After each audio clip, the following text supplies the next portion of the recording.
Hi hello ಎಲ್ರಿಗೂ ನಮಸ್ಕಾರ. Welcome back to my channel. ಎಲ್ಲರೂ ಹೇಗಿದ್ದೀರಾ? ನಾನು ಚೆನ್ನಾಗಿದ್ದೀನಿ.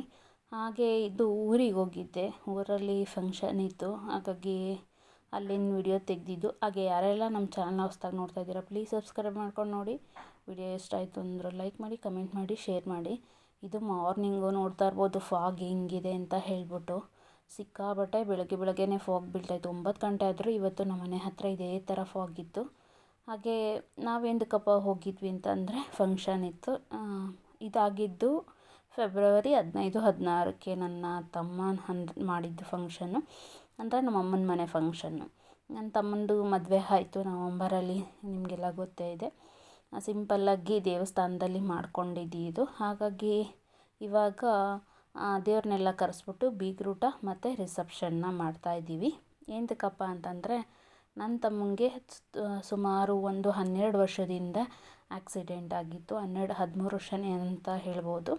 ಆವಾಗ ಆಕ್ಸಿಡೆಂಟ್ ಆಗಿತ್ತು. ಆವಾಗ ಅಮ್ಮ ದೇವ್ರ ಹತ್ರ ಹರಕೆ ಮಾಡ್ಕೊಂಡಿದ್ರಂತೆ, ನನ್ನ ಮಗ ಏನು ತೊಂದರೆ ಇಲ್ದಂಗೆ ಅಚ್ಚುಕಟ್ಟಾಗಿ ಹುಷಾರಾಗಿ ಬಂದರೆ ಅವನ ಮದುವೆಗೆ ನಿನ್ನ ಕರೆಸಿ ಉಚ್ಚಾಯ ಅಂತಾರೆ ನಮ್ಮ ಕಡೆ, ಅಂದರೆ ಮರಿ ಎಲ್ಲ ಕಡ್ದು ದೇವ್ರಿಗೆ ನೈವೇದ್ಯ ಎಲ್ಲ ಮಾಡ್ತಾರಲ್ಲ, ಅದನ್ನು ಉಚ್ಚಾಯ ಮಾಡ್ತೀನಿ, ನಿನ್ನ ಮನೆಗೆ ಕರೆಸ್ತೀನಿ ಅಂತ ಹೇಳ್ಬಿಟ್ಟು ಅಮ್ಮ ಹೇಳಿದ್ರಂತೆ. ಸೊ ಹಾಗಾಗಿ ಅಂದರೆ ಹರಕೆ ಮಾಡ್ಕೊಂಡಿದ್ರಂತೆ.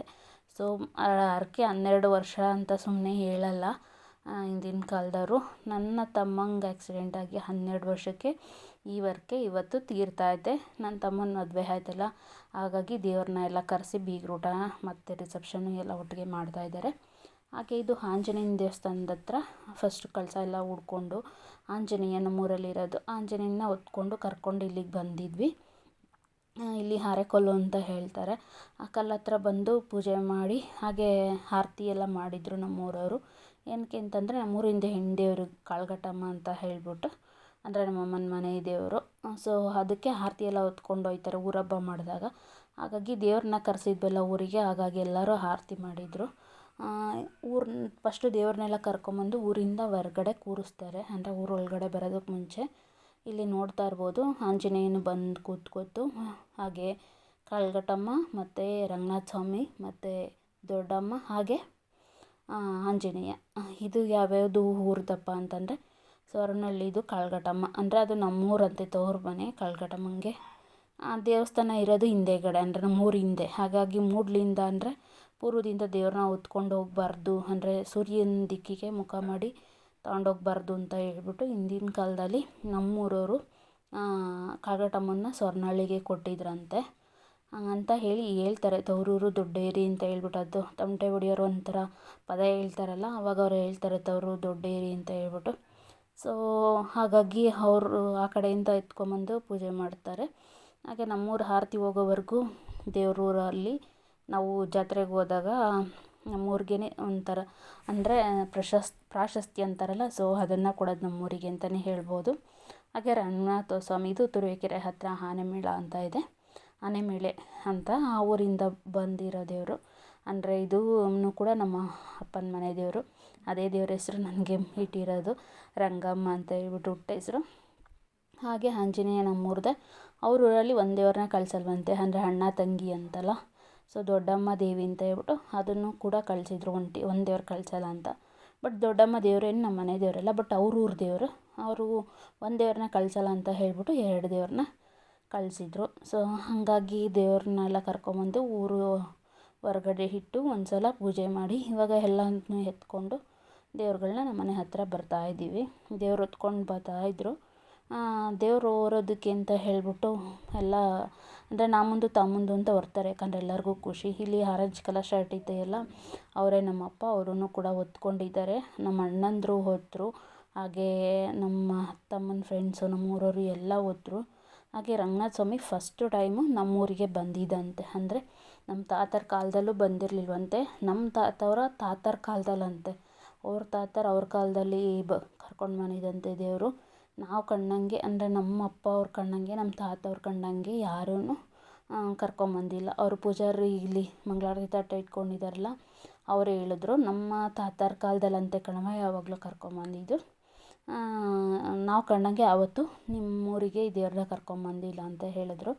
ಹಾಗಾಗಿ ಫಸ್ಟ್ ಟೈಮು ನಮ್ಮೂರಿಗೆ ನಮ್ಮ ಮನೆ ದೇವರು ಬಂದಿದೆ ಅಂತ ಹೇಳ್ಬಿಟ್ಟು ಖುಷಿನೇ ಆಯಿತು. ಹಾಗೆ ಊರವರು ಎಲ್ಲ ಅಷ್ಟೇ ಇದು ಮಾಡಿದ್ರು, ಅಂದರೆ ಯಾರು ಕರ್ಸೋಕ್ಕಾಗಿರಲಿಲ್ಲ ಇವತ್ತಿನವರೆಗೂ. ನೀವು ಕರೆಸ್ಬಿಟ್ರಲ್ವ ಅಂತ ಹೇಳ್ಬಿಟ್ಟು ಹಾಗೆ ಮನೆಯೆಲ್ಲ ಪೇಂಟ್ ಮಾಡಿದರು. ದೇವ್ರನ್ನ ಕರೆಸ್ತೀವಿ ಅಂತಲೇ ಮನೆಯೆಲ್ಲ ಪೇಂಟ್ ಮಾಡಿ, ಹಾಗೆ ಮನೆಗೆಲ್ಲ ಪೇಂಟು ಸುಣ್ಣ ಬಣ್ಣ ಎಲ್ಲ ನೀಟ್ ಮಾಡಿ ಎಲ್ಲ ಚೆನ್ನಾಗಿ ಮಾಡಿದ್ವಿ. ಇವಾಗ ನೋಡ್ತಾ ಇರ್ಬೋದು ಎಲ್ಲ ದೇವರು ಬಂದು ಕೂತಿದೆ. ಈ ಕಡೆ ಆಂಜನೇಯ, ಕಾಳ್ಘಟ್ಟಮ್ಮ, ಹಾಗೆ ದೊಡ್ಡಮ್ಮ, ಎಲ್ಲ ದೇವರಿಗೂ ನಾನು ಕೂಡ ಮಡ್ಲಾಕಿ ಸೀರೆ ಮತ್ತು ಗಂಡು ದೇವರಿಗೆ ಪಂಚೆ ಶಲ್ಯ ಇದನ್ನು ಕೊಟ್ಟಾದಮೇಲೆ ಇದು ಮಾರ್ನಿಂಗು ದೇವ್ರಿಗೆ ಅಂದರೆ ನೈಟ್ ಮಲಗಿದ್ದಾಗ ದೇವರಿಗೂ ಆ ಥರ ಬಟ್ಟೆ ಮುಚ್ಚುತ್ತಾರೆ. ಏನಕ್ಕಪ್ಪ ಅಂತಂದರೆ ನೈಟ್ ಟೈಮು ದೇವ್ರಿಗೆ ಇದು ಮಾಡಲ್ಲ, ಅಂದರೆ ದೇವರು ನೋಡಬಾರ್ದು ಅಂತ ಹೇಳ್ಬಿಟ್ಟು.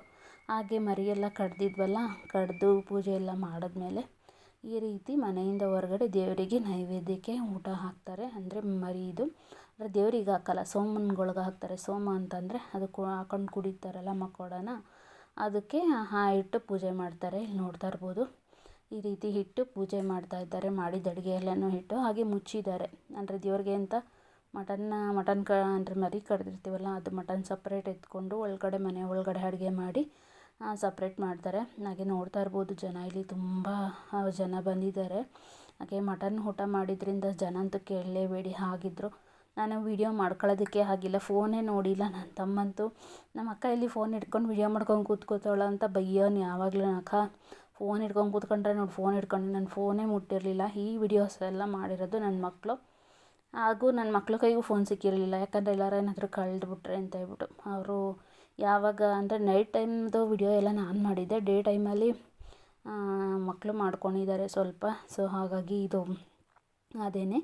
ಹಾಗೆ ಇದು ಸಂಜೆ ಅಂದರೆ ಮಧ್ಯಾಹ್ನ ಊಟ ಎಲ್ಲ ಮುಗಿಸಾದ್ಮೇಲೆ ದೇವರು ವಾಪಸ್ ಹೋಗುವಾಗ ಈ ರೀತಿ ಮನೆಯಿಂದ ಈ ಥರ ಎಲ್ಲ ಉಯ್ಯಲೆ ಹಾಡಿಕೊಂಡು, ಹಾಗೆ ಅರೆ ವಾದ್ಯ ಅಂತಾರಲ್ಲ, ಈ ಥರ ತಮಟೆ ಪೀಪಿ ಎಲ್ಲ ಊದ್ಕೊಂಡು ದೇವ್ರನ್ನ ಕರ್ಕೊಂಡು ಹೋದರು. ಹಾಗೆ ಮಣೆ ಸೇವೆ ಅಂತಾರೆ, ಅಂದರೆ ಹಲಸಿನ ಹಣ್ಣಿಂದು ಫಲಹಾರ ಮಾಡ್ತಾರೆ, ಕೆಲವರು ಬಾಳೆಹಣ್ಣಿನ ಮಾಡ್ತಾರೆ. ನಾವು ಬಾಳೆಹಣ್ಣಿನ ಮಾಡಿದ್ವಿ, ಯಾಕಂದರೆ ಹಲಸಿನ ಹಣ್ಣಿನ ಬಂದಿರಲಿಲ್ಲ ನಮ್ಮ ಕಡೆ. ಅದನ್ನು ಒಂದು ಬಟ್ಟೆ ಮೇಲೆ ಹಾಸಿ ಸೋಮ ಹೊತ್ಕೊಂಡಿರೋರಿಗೆ ಒಂಥರ ಇದು ಮಾಡಿ ಅವರು ತಿನ್ನೋ ಥರ ಗೊತ್ತಿರುತ್ತೆ, ಹಳ್ಳಿ ಕಡೆ ಇರೋರಿಗೆ ಮಣೆ ಸೇವೆ ಅಂತಾರೆ. ಸೊ ಅದನ್ನೆಲ್ಲ ಕೂಡ ಮಾಡಿದ್ರು. ಮಾಡಿ ಎಲ್ಲ ಚೆನ್ನಾಗಿ ಆಯಿತು ಅಂತಲೇ ಹೇಳ್ಬೋದು ಕಾರ್ಯ. ಯಾಕೆ ಅಂತಂದರೆ ಹೇಳಿದ್ನಲ್ಲ, 4 ದೇವ್ರನ್ನ ಕರೆಸಿ ಇಷ್ಟು ಗ್ರ್ಯಾಂಡಾಗಿ ಮಾಡೋ ಅಂಥ ಇದು ಎಲ್ಲರಿಗೂ ಸಿಗೋಲ್ಲ, ಅದೃಷ್ಟ ಅಂತಲೇ ಹೇಳ್ಬೋದು.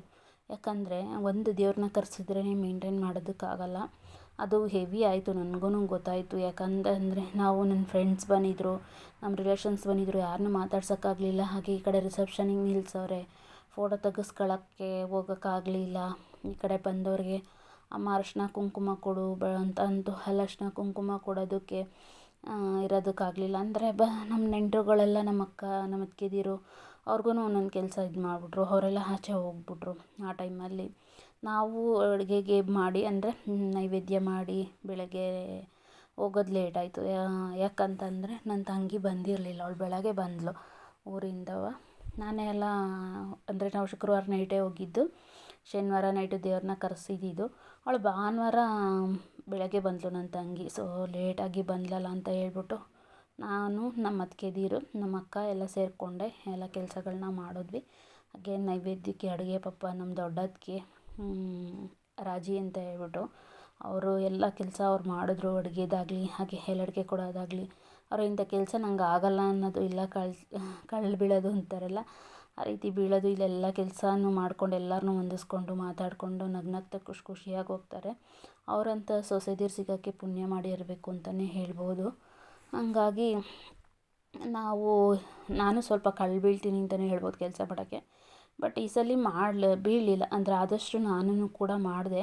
ಅಂದರೆ ಕೆಲಸ ಮಾಡೋದಕ್ಕಿಂತ ಓಡಾಡಿನೇ ಕಾಲು ನೋವು ಬಂದೋಯ್ತದೆ, ಅಷ್ಟು ಕಾಲು ನೋವು ಸೊಂಟ ನೋವು ಬಂದ್ಬಿಟ್ಟಿತ್ತು. ಜೊತೆಗೆ ಏನು ಅಂತಂದರೆ ಮನೇಲಿ ದೇವ್ರ ಕಡೆಯವರೆಲ್ಲ ಬಂದಿದ್ದರಿಂದ ನಿದ್ದೆ ಮಾಡೋಕ್ಕೆ ಜಾಗ ಸಾಕಾಗಲಿಲ್ಲ.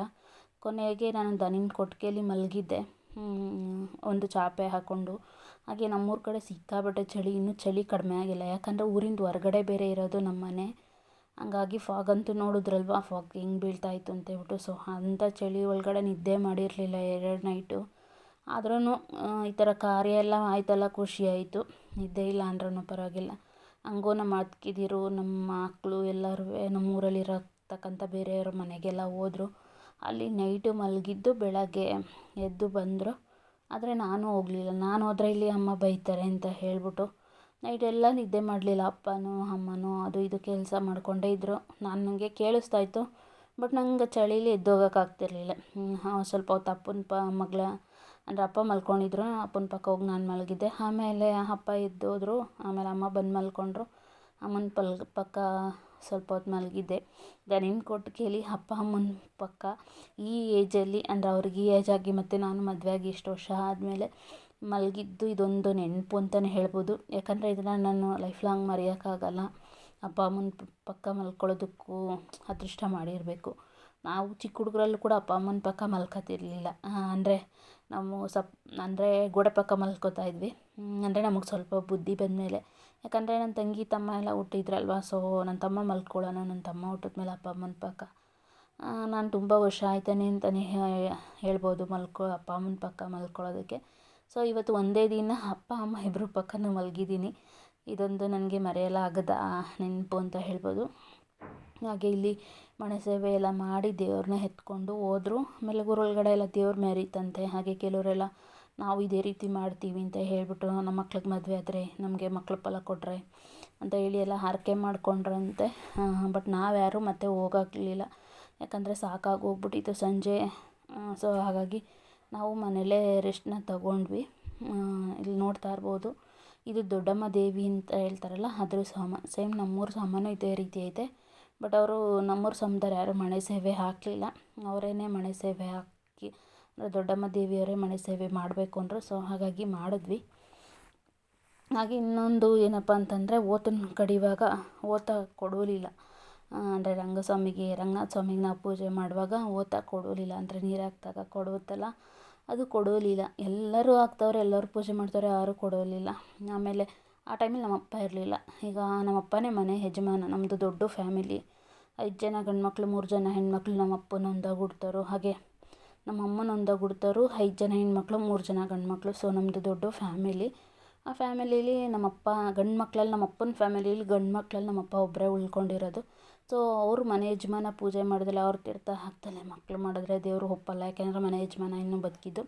ಆಮೇಲೆ ನಾನು ಹೇಳಿದೆ ಅವ್ರಿಗೆ, ಮನೆ ಯಜಮಾನನೇ ಪೂಜೆ ಮಾಡಿಲ್ಲ, ಅದಕ್ಕೆ ಒಪ್ತಲ್ಲ ಇರಿ ಕರಿತೀನಿ ಅಂತ ಹೇಳ್ಬಿಟ್ಟು. ಆಗ ಅಪ್ಪ ಎಲ್ಲವ್ರು ಅಂತ ಹುಡುಕಿ ಕರೆದೆ. ಅಪ್ಪ ಒಂದು ಒಳಗಡೆ ಇನ್ನೂ ಪೂಜೆ ಮಾಡೋಕ್ಕೆ ಹೋಗ್ತಿದ್ರು. ಆ ಟೈಮಿಗೆ ಇನ್ನೂ ವಾತಂಗೆ ಪೂಜೆ ಮಾಡಿರಲಿಲ್ಲ, ಬಟ್ ದೇವ್ರಿಗೆ ಪೂಜೆ ಮಾಡ್ತಾಯಿದ್ರು. ಆಗಲೇ ಕೊಡೋದು. ಆವಾಗ ತಗೊಂಡೋಗಿ ಮರಿ ಕಡಿದ್ರು. ಸೊ ಇದಾಗಿತ್ತು ಇವತ್ತಿನ ವ್ಲಾಗು. ಇಷ್ಟ ಆದರೆ ಲೈಕ್ ಮಾಡಿ, ಶೇರ್ ಮಾಡಿ, ಕಮೆಂಟ್ ಮಾಡಿ. Thank you.